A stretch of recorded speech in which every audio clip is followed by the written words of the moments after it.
My son was kidnapped in 1999. Last night he came home, but I wish he was dead. My wife, Kelsey, and I were sitting downstairs watching television when my son's scream rattled the entire house. It was a sound that I continue to hear every minute of every day. When we ran into his room, everything appeared to be normal. The only thing missing was him. Shortly after, life became a living hell. The authorities questioned us relentlessly about his disappearance, and I don't blame them for their ruthless persistence. What had happened simply couldn't be explained, and if I were the detectives, I would have thought my wife and I did it too. Every day we had reporters beating down our doors demanding answers about my son's disappearance. Having those vultures swarm my home enlightened me to a definition of hate that I did not understand.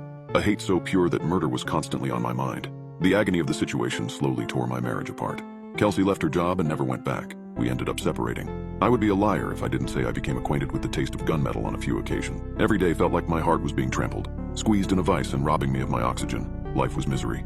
Misery was life. Yesterday evening I was enjoying my evening at home, cooking myself dinner and blasting music throughout the house when I could have sworn I heard a knock at the door. I turned down the music and looked at the clock on the microwave. It was 8:30 and already pitch black. I stopped my breathing to listen in closely. The knocking rattled the door once more. I'll be the first to admit that when an unsolicited knocker comes to my door, I immediately turn into a wimp and go into hiding. I patiently waited while crouched down on my kitchen floor, hoping to hear nothing but silence. When the doorbell rang, I recoiled, my heart unsure if it wanted to continue beating. Waiting it out until the person on the other side went away was no longer an option. The knocks continued to get louder and faster.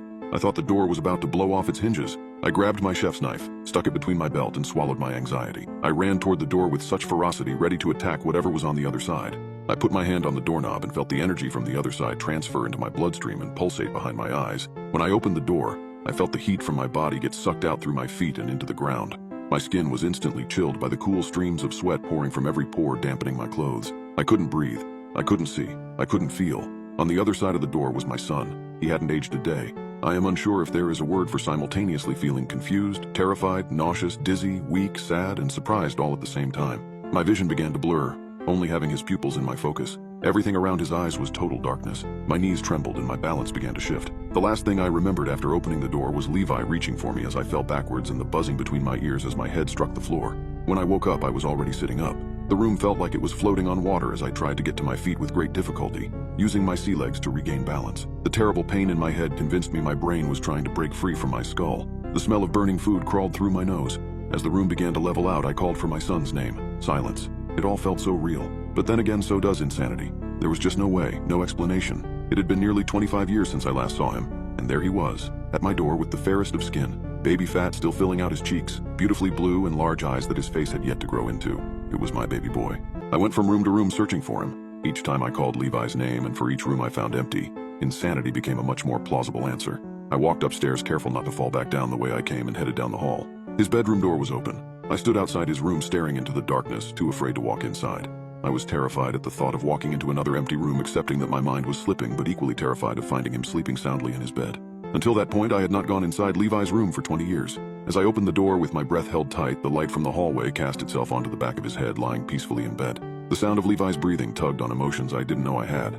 I placed my hand on his back to feel the heartbeat of a life I thought I had lost. All I could do in that moment was stare at my 30-year-old son tucked into his faded race car sheets, wearing the same pajamas as the night he disappeared. I took my phone from my pocket and scrolled through my contacts until I saw Kelsey's name. I looked at her picture, hand on my forehead, wondering what her face would look like as I told her Levi was laying in bed right next to me. I wondered how she had aged throughout the years and what kind of person she had become. I wondered what life would have been like today if Levi had never disappeared. My thumb hovered over the dial button with paralysis. I had no idea what to say. There was no way to dress up the words to explain that our son had returned. There was no plan, no perfect speech to give. I pressed the dial button. No answer. I took a picture of Levi sleeping in bed and sent it to Kelsey. I have no explanation, but Levi came back. Please call me. Laying at the foot of Levi's bed waiting for her call, my eyes became heavy. I began fading in and out, and right as I was about to cross over into unconsciousness, that's when I heard the whisper. "Don't call Mommy!" A loud crash came from downstairs. Levi was gone. My body was instantly met with an adrenaline rush. With each step I took down the staircase, I stopped to listen. Although I didn't hear anything, I was more concerned about Levi hearing me. When I reached the bottom step, I peeked my head around the walls to scan the lower level. Nothing seemed to be out of place. I stepped down onto the floor and outside the concealment of the stairway walls. I was committed. My teeth were going to crack at any moment under the pressure of my clenched jaw. The tension in my body stiffened my stride as I forced myself to move forward. I walked into the kitchen and my body responded as if Arctic temperatures burst through my home. The kitchen was destroyed. Every cabinet and drawer were wide open. Food was all over the floor, crystallized with broken glass. Standing in the middle of the chaos was Levi, mouth agape, panting heavily and staring at the ceiling. "Levi, I asked. The word coated my tongue with a thick layer of rust. It was the first word I said to him in 25 years. I wasn't sure if I liked the sound of it coming from my mouth. Levi was unresponsive, his gaze fixed to a single point on the ceiling. His chest violently quaked as the cadence of his panting escalated. Like father, like son, I was helpless. I put my hands on Levi's shoulders. He was ice cold. I called his name, trying to snap him out of whatever was stealing his attention. I pulled him close to me and his pupils constricted and fixed onto mine. "Buddy?" I said. He opened his mouth wide, and from somewhere deep inside him, the most horrific scream reverberated off the walls and burrowed into my ears. My kneecaps came unglued, and my body recoiled right before I momentarily lost all motor functions. I collapsed, crashing into the shards of glass scattered on the floor. I lied on the floor, terror-stricken by Levi's screams, the shards of glass working deeper into my skin. With each scream Levi belted out, I moved 1 inch back, the drops of blood pooling underneath me, assisting my glide. One after the other, the screams became an endless loop, and for each one, the shriek became louder. "Stop, goddammit, stop it, stop!" I shouted. My screaming challenged Levi's in a momentary lapse of sanity. My whole body convulsed as I shouted and begged for the sideshow to draw its curtain. The sides of my fists beat the floor, adding to the collection of cuts across my body. Levi became blue in the face, his eyes starting to fade. His screams turned to breathy howls as his vocal cords began to give way. A wobble developed in his posture and Levi crashed onto the floor. I continued to lay on the floor for I don't know how long. An emotional levee broke in my brain and I burst into tears. I was hysterical. I had always hoped Levi would return and continue adding blessing to my life. But from the moment he arrived, his presence had only compounded the nightmares surrounded by his disappearance. Although Levi had come back into my life by way of miracle, I had never felt so alone. I had nobody I could trust and could turn to in my desperate need of help. I needed Kelsey. There was no way she would know what to do in this situation, but we could be lost together. We could figure everything out as a family again. Levi deserved to have mommy and daddy back in his life after being away for so long. I scooped Levi off the floor, placed him on the couch, and spent the next hour picking glass out of my arms and the parts of my back I could reach. During that time, I relentlessly called Kelsey, sent texts, and left voicemails. She didn't answer any of my calls. I wasn't ready to be a single father. I needed to get to Kelsey. Levi laid stiff on the couch. It was going to be a long drive for him. I was heading upstairs to his room when Levi called me from downstairs. He said one word. "Dad?" That was me. I was a dad again. I ran downstairs to see him. "Hey buddy, how are you feeling?" I asked. "Good. I'm hungry," said Levi. "Are you? Okay, well this is what we are going to do.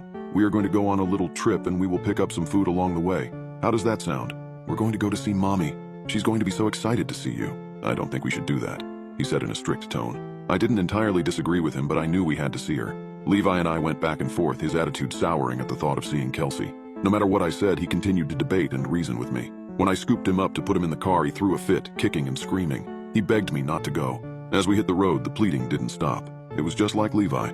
He would never stop until he got his way. I blame Kelsey for spoiling him. If he had only known how many gifts his mother was going to shower him with, his attitude would have quickly changed. We stopped at a park to let him eat, and I could tell he was getting restless, eager to move his little legs and explore. "Well, what do you think?" I asked. "I don't think this is a good idea. I think we should go back home." He said, "Oh, come on, bud," I said. "It'll be all right. Really bad things are going to happen, Dad." I couldn't help but laugh. I picked up Levi and carried him to the playground. Levi was apprehensive as I set him down next to the kids. The kids all went silent and stared. "Go on," I said. "Introduce yourself." I gave Levi a little nudge. "Hi," Levi said reluctantly. "I'm Levi." The children stood there completely frozen. "Will you play with me?" Levi asked. In unison, like a well-rehearsed choir, the children began crying and yelling, sprinting towards their parents. Total chaos broke out on the playground. A parent running toward his child pointed at me and screamed, "Hey, get away from my kid!" I was so taken back. Maybe the rules had changed during the hiatus of my parenting years. Perhaps it was unethical for a parent to be on the playground. The man continued to charge toward me. I grabbed Levi and put him into my arms. "Now hold on just a second," I said. The man didn't listen. Like the bully of the playground, the man laid into me and sent me to the ground, crushing Levi. Levi yelped and began to cry. I got to my feet and stared the man in the eyes. In his soul, I saw every reporter who made my life hell, every detective that wanted to lock me up, every person that convinced Kelsey to leave. I reached my fist as far back as my old body would allow and cranked him in the mouth. The parents from afar held their shaking, traumatized children in their arms. They were on their cell phones pointing at me, describing me. It was time to go. I grabbed Levi by the arm and dragged him through the grass, running as fast as I could without his arm popping out of his socket. He was scared. I was scared. We got to the car, put it into gear, and peeled out of the parking lot. "Dad, you need to turn yourself in before more people get hurt," Levi said through a fit of tears. "It's okay, buddy. Everything is going to be all right. That man tried to hurt you. I'm never going to let anyone hurt you again."